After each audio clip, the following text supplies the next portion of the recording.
আসসালামু আলাইকুম রহমতুল্লাহ বারাকাত। আজকে আলোচনা করব সূরাতুল বাকারার 28 নম্বর আয়াত নিয়ে।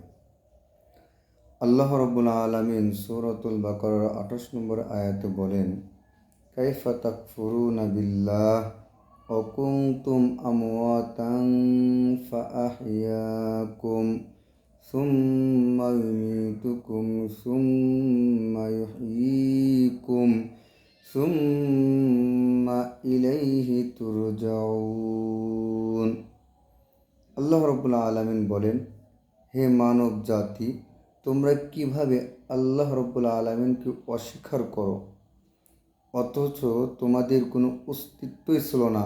আমি রব্বুল আলামিন তোমাদেরকে অস্তিত্ব দিয়ে জীবিত করে পৃথিবীতে জন্ম দিলাম। আল্লাহ রব্বুল আলামিন বলেন, এবং আমি রব্বুল আলামিন পুনরায় তোমাদেরকে মৃত্যু দেব। মৃত্যু দেওয়ার পরে আবার আখিরাতের হিসাব নিকাশের জন্য আমি রব্বুল আলামিন তোমাদেরকে ওঠাবো। অবশ্যই আমি রব্বুল আলামিনের দিকেই তোমাদেরকে ফিরে আসতে হবে। তাহলে আমি রব্বুল আলামিন তোমাদেরকে জীবন দিলাম, আমি রব্বুল আলামিন আবার মৃত্যু দেব, আমি রব্বুল আলামিনের কাছেই তোমাদেরকে ফিরে আসতে হবে। তাহলে তোমরা কেন আমি রব্বুল আলামিনকে অস্বীকার করো? কেন আমি রব্বুল আলামিনের নাফরমানি করো? কেন আমি রব্বুল আলামিনকে বাদ দিয়ে অন্য কাউকে প্রভু হিসেবে তাদের ইবাদত করো? কেন তাদের মতাদর্শ মেনে নাও? আমি রব্বুল আলামিনের আইনটাকে বাদ দিয়ে অন্য আদর্শ মতো নিজেকে কেন চালাও? আল্লাহ রব্বুল আলামিন এটাই বোঝাতে চাচ্ছেন, আমার এই কপাল শুধু আল্লাহর কুদরতি পায়ে সেজদা দিবে। আমার এই কপাল কোনো মাজারে সেজদা দেবে না। আমার এই কপাল কোনো মানুষকে সেজদা দেবে না। আমার এই কপাল কোনো নেতাকে সেজদা দেবে না। আমার এই কপালে সেজদা পাওয়ার যোগ্য একমাত্র আল্লাহ। আজকে আল্লাহ রব্বুল আলামিন বলেন, দুনিয়াতে সবথেকে বড় জুলুম হলো শিরকের জুলুম। আর শিরকু জুলমুন আযীম, শিরক হলো সব থেকে বড় জুলুম। সমাজে যারা শিরক করবে তারা কোনো সময় জান্নাতে যেতে পারবে না।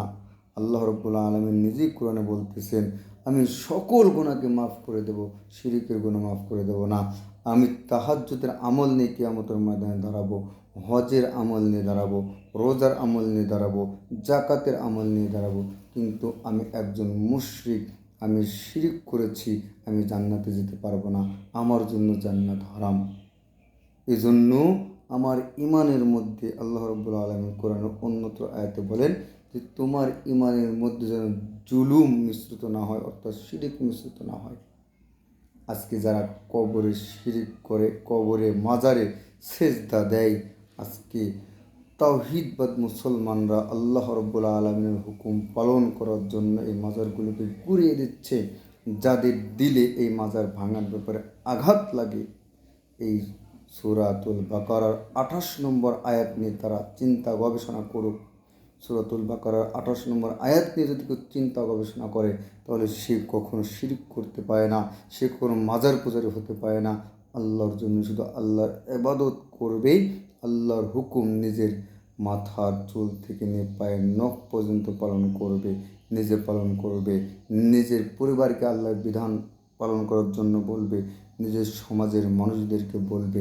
তখনই সমাজটা পরিপূর্ণ আল্লাহ রাব্বুল আলামিনের কোরআন সুন্নাহ মোতাবেক সমাজ পরিচালিত হবে। এবং সমাজ থেকে যদি সমাজে যদি আল্লাহর জমিনে আল্লাহর দ্বীন কায়েম করতে হয়, তাহলে সর্বপ্রথম আল্লাহর জমিনকে শিরক মুক্ত করতে হবে। যে সমাজে, যে রাষ্ট্রে শিরক নেই, ওই রাষ্ট্র অটোমেটিকলি কোরআন সুন্নাহ মোতাবেক রাষ্ট্র হয়ে যাবে।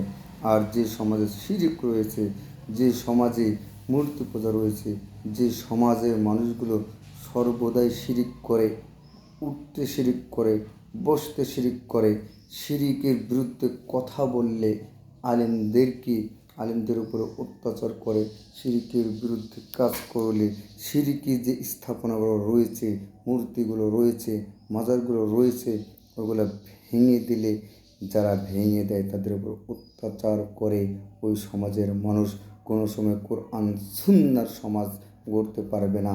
ওই সমাজের মানুষ শুধু অশান্তিতে ভুগবে, শান্তি খুঁজেই পাবে না। এজন্য আসুন সংক্ষিপ্ত আকারে সূরাতুল বাকারার 28 নম্বর আয়াত নিয়ে আলোচনা করলাম। আমি সবাইকে বলবো, এই আয়াতটা আপনারা পড়েন, এই আয়াতটা নিয়ে গবেষণা করেন। আল্লাহ কি বলতে চাচ্ছেন আমাকে, কি করছি আমি, আমার গন্তব্য স্থল কোথায়, আমি যাচ্ছি কোথায়। আল্লাহ রাব্বুল আলামিন আমাদের সকলকে এই আয়াতটা পড়ে বুঝে, সঠিকভাবে বুঝে আমল করে একেবারে আল্লাহ পাকের খাঁটি বান্দা হয়ে শিরিক মুক্ত জীবন নিয়ে সাদা কাফনের কাপড়ে জড়িয়ে আল্লাহ রাব্বুল আলামিনের দরবারে দণ্ডায়মান হওয়ার তৌফিক দান করুন। আমিন। আসসালামু আলাইকুম ওয়া রাহমাতুল্লাহি ওয়া বারাকাতুহু।